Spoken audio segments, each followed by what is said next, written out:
Bonjour à toutes et à tous et bienvenue dans cette nouvelle vidéo avec toujours mon ami le sapin. Aujourd'hui je suis ravie de vous retrouver pour vous présenter mes 10 meilleures lectures de 2022. Donc je suis ravie de vous les présenter parce que ça a été un peu difficile pour moi de les trouver. J'espère que vous apprécierez ces recommandations. Et je vous propose qu'on commence tout de suite. Donc je crois que j'ai parlé de tous ces livres dans mes updates lecture de cette année. Donc voilà, il n'y aura pas de surprise par rapport à ce que j'ai déjà pu dire. Mais j'ai trouvé que c'était un exercice très intéressant de me replonger dans mon année et de voir quels livres j'ai pu apprécier. Donc le premier, c'est un Naomi Novik. J'aime vraiment énormément cette autrice. Je crois que tous ses livres ont été des immenses coups de cœur.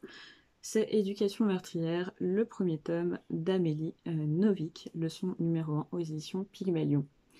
Donc c'est dans une école, la Scholomance, qui est une école très particulière pour les sorciers, parce qu'en fait, vous avez, je crois c'est 60% ou 30 ou 60% de chances d'y mourir avant d'atteindre votre majorité et de finir diplômée.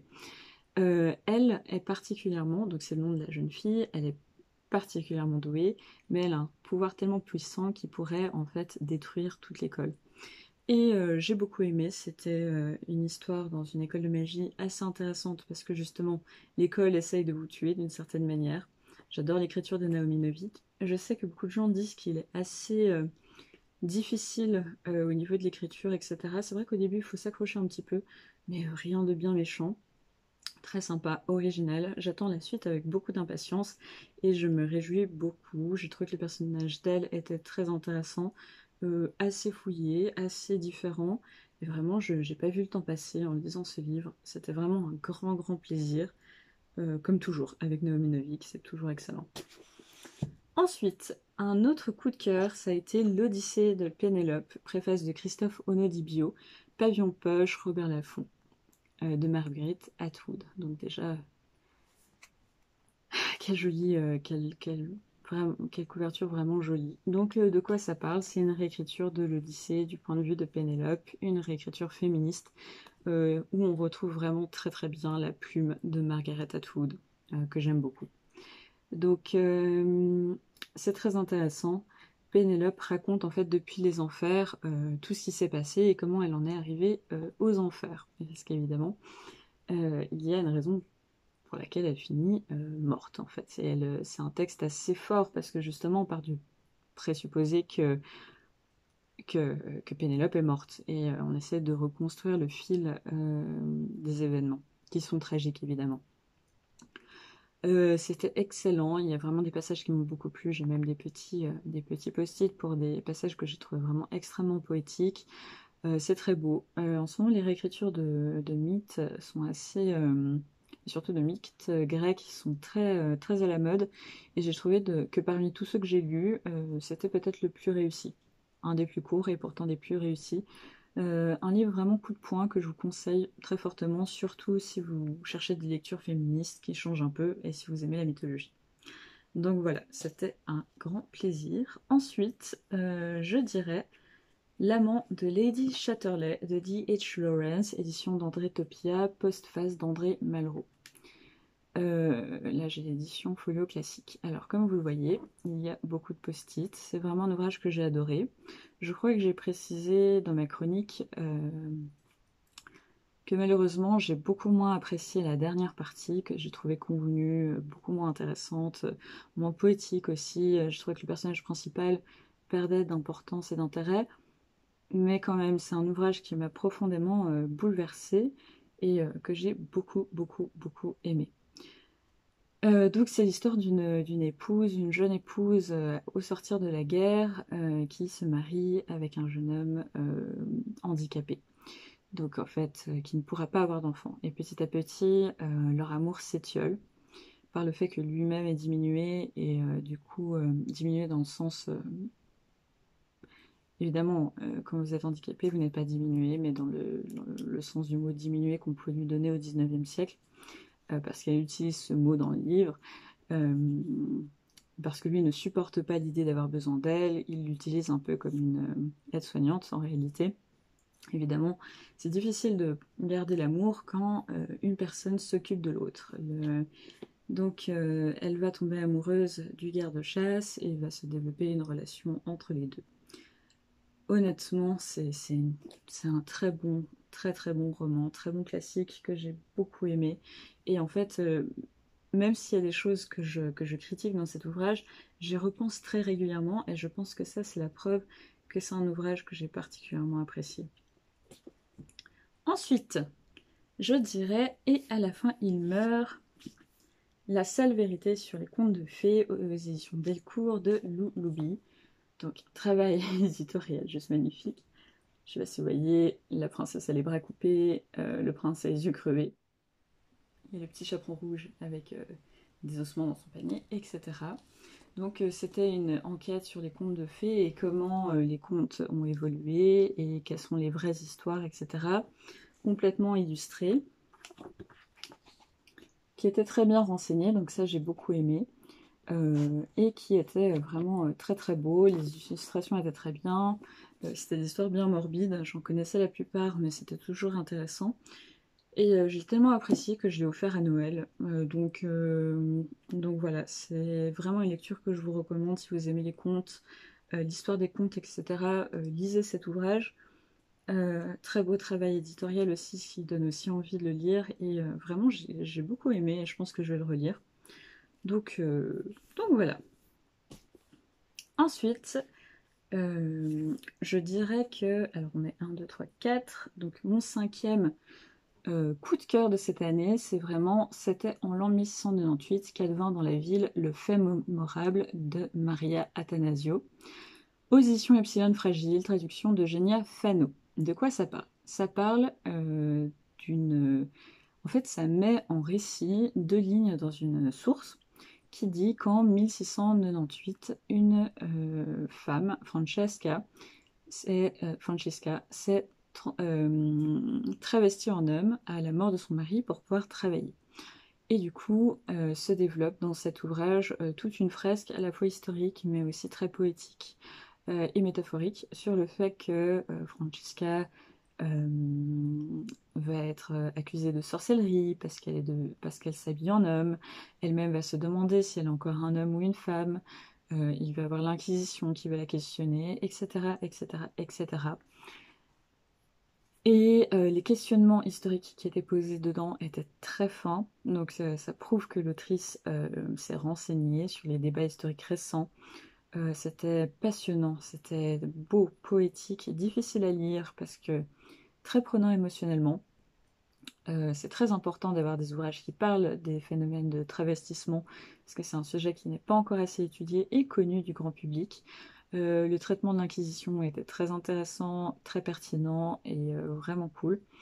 Donc franchement, c'est un ouvrage féministe de fiction, mais en même temps historique, très très très très très intéressant.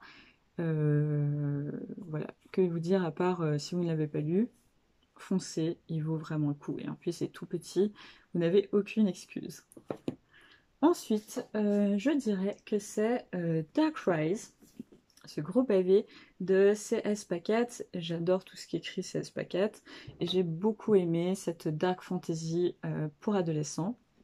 Donc avec une tranche sublime, l'intérieur avec la carte absolument sublime, c'est un hardback, etc. Et de quoi ça parle? Ça parle d'un monde qui s'est écroulé et de l'avènement potentiel du roi obscur avec une armée de chevaliers qui essaie de défendre la lumière. C'est très bien, le retournement de situation est vraiment super intéressant, mais vraiment très très très intéressant. J'ai beaucoup aimé les personnages, j'aime le fait qu'il y a de la représentation LGBT dedans, même si c'est assez suggéré dans ce tome, on sent que dans le prochain ce sera développé. J'ai aimé les personnages, je vais le relire avant de lire la suite quand elle sortira, tellement je l'ai aimé. Donc, que dire, c'est de la très bonne young adulte, sombre, intéressante, pas trop cucu. Je vous le conseille absolument, totalement. Vraiment super. J'ai d'ailleurs envie de le relire maintenant, c'est dire, et pourtant, pour que je relise un livre actuellement, il faut vraiment que je l'aie aimé parce que j'ai pas le temps. Ensuite, je dirais que le prochain livre que j'ai absolument adoré, auquel j'ai fait pas mal référence dans plusieurs vidéos, c'est Le Prix de la virilité de Lucille Peytavin, ce que la France économiserait si les hommes se comportaient comme des femmes. Donc c'est un essai. Lucille Peytavin, ce qui est intéressant, c'est que c'est une historienne qui est spécialiste dans l'histoire du travail des femmes. Et j'ai trouvé que justement c'était un ouvrage qui était très historique dans le sens où elle donnait beaucoup de chiffres, beaucoup de références, etc. C'est un ouvrage absolument coup de poing qui vous apprend à quel point les femmes ont,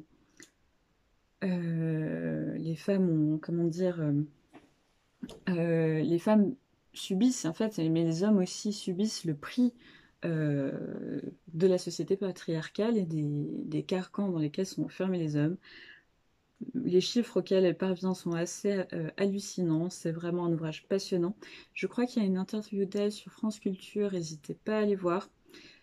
Si j'y pense, je vous la mettrai en barre d'infos. Vraiment excellent. Excellent, excellent, excellent. Ça se lit vite, ça se lit bien, c'est un très bon essai féministe. Bien... Enfin, qui vous donne des choses concrètes sur lesquelles vous pouvez vous appuyer. Donc ça, c'est vraiment chouette. Très carré, excellent. Vraiment excellent. Ensuite, je ne sais plus si j'ai lu en 2021 ou 2022. Donc je vais le mettre dans 2022 parce que c'est vraiment une de mes meilleures lectures de ces dernières années. Voilà, je m'excuse si c'était en 2021. J'ai pas réussi à retrouver la vidéo. Donc il s'agit de Kirké de Madeline Miller. Je pense qu'on ne présente plus cet ouvrage aux éditions Pocket avec cette très très belle couverture. Donc c'est une réécriture du mythe de Kirké. Donc comme vous voyez, j'aime bien les réécritures de mythes. Il faut savoir que j'ai fait des études en histoire des religions, donc j'avoue, ça me plaît. Une très belle réécriture, très très très très très bien faite. Madeline Miller est comment dire, enfin c'est une chercheuse en fait en latin à l'université, donc elle sait exactement ce qu'elle fait et ça se voit. C'était beau, c'était féministe, c'était bien écrit. J'ai rien à dire, j'ai beaucoup pleuré, j'ai adoré cet ouvrage, j'ai adoré, absolument adoré, et je vous le conseille 1000 fois. Et je vous conseille 1000 fois aussi, je le mets dans cette vidéo, Le Chant d'Achille, son autre roman qui est magnifique et qui parle de la très belle relation entre Patrocle et Achille. Donc voilà, n'hésitez pas, c'est aussi tout aussi bien. Moi j'ai préféré peut-être Kirké parce que vraiment c'est une figure qui me passionne depuis des années, mais Le Chant d'Achille était prodigieux, donc voilà, n'hésitez pas. Ensuite, un autre gros coup de cœur de cette année, c'est Sawako Ariyoshi, Le Crépuscule de Shigezo. Donc je suis jamais déçue de Sawako Ariyoshi. C'est une grande autrice japonaise qui est considérée comme féministe, etc. Et celui-ci est vraiment magnifique. Je vous lis juste un extrait qui se trouve dans la 4e de couverture. Toute la vie de maman n'a été qu'une longue soumission. Elle était comme son esclave, subissant ses mauvaises humeurs sans jamais répliquer un seul mot. Et du coup, de quoi ça parle? Alors, pardon, je n'ai pas parlé du traducteur. Le traducteur, c'est Jean-Christian Bouvier. De quoi ça parle? Ça parle de Shigezo, qui est un vieil homme qui perd la tête et qui va être recueilli par sa belle-fille, qui va vouloir s'occuper de lui et lui permettre d'avoir une vieillesse agréable. Et c'est très beau parce que ça parle évidemment des proches aidants, ça parle de la vieillesse au Japon qui est pas facile, ça parle de la perte de ses repères, ça parle d'un amour filial vraiment beau en fait, intergénérationnel. Ça parle de beaucoup de choses, c'est très très beau, c'est très fin, comme toujours avec Sawako Ariyoshi, je dois vous avouer que j'ai jamais été déçue. C'est très beau, c'est vraiment très beau et j'aimerais que ce livre soit plus connu parce que vraiment j'y pense encore très souvent. Ça m'a marqué. D'autant plus que je lis assez peu de récits sur intergénérationnel parce que j'ai du mal avec ce type d'ouvrage. Ça fait ressortir en moi des souvenirs qui sont pas forcément heureux, mais celui-ci est vraiment sublime. Et enfin, mon dernier ouvrage préféré, donc attendez, je compte, 1, 2, 3, 4, 5, 6, 7, 8, 9, oui, c'est mon 10e. C'est un livre que j'ai lu très récemment, c'est Clara et le soleil de Kazuo Ichiguro. Donc là, c'est les éditions Gallimard, un roman traduit de l'anglais par Anne Rabinovitch. Je vous l'ai présenté il y a vraiment peu de temps, donc je vais vite, je vais pas me, je vais pas m'y attarder plus que ça, mais en tout cas Kazuo Ishiguro a notamment écrit aussi Auprès de moi toujours, qui est un de mes romans favoris de tous les temps. Il vit en Grande-Bretagne depuis qu'il a 5 ans et en fait il a reçu le prix Nobel de littérature. Et dans Clara et le soleil, son dernier ouvrage, si je ne me trompe pas, il reprend un peu des thèmes qu'il avait déjà présentés dans Auprès de moi toujours et raconte l'histoire de Clara qui est une amie artificielle qui doit s'occuper d'une petite fille qui est plus ou moins mourante. Et c'est très beau. Ça parle de est-ce que nous sommes indispensables, est-ce que nous sommes interchangeables, ça parle d'amitié, ça parle d'amour, ça parle d'humanité surtout. Je crois que c'est souvent ça dans les romans de Kazuo Ishiguro. Comme d'habitude, vous y comprenez pas grand-chose au début et à la fin, vous n'avez pas tout compris, mais c'est sublime, c'est très beau, très poétique. Donc voilà, je vous le conseille fortement. Je m'y attarde pas parce que voilà, j'en ai parlé il y a pas longtemps. Donc voilà, c'était mes 10 meilleures lectures de 2022. Comme vous le voyez, il n'y a pas de manga en réalité, alors que j'en lis quand même pas mal. Il y a 2 livres de fantasy, 2 réécritures de contes, un classique et un essai féministe et 2 ouvrages japonais. Donc ça représente assez bien les styles que je lis au quotidien. Ah si, il y a quand même une BD. Il y a quand même un ouvrage illustré. Donc ouais, ça me représente assez bien. Je trouve que l'année 2022 a été une bonne année en lecture. J'ai franchement fait de très belles lectures. N'hésitez pas à me dire si une vidéo sur mes pires lectures de l'année 2022 pouvait vous intéresser, je peux vous la faire. J'étais pas sûre qu'elle vous intéresserait, donc n'hésitez pas à me dire en commentaire si ça pourrait vous plaire.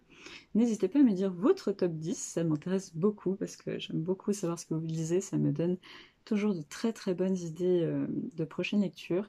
N'hésitez pas à me dire si cette vidéo vous a plu en commentaire, à laisser un pouce en l'air, à vous abonner si ce n'est pas déjà fait, et je vous retrouve très bientôt pour une prochaine vidéo. Ciao!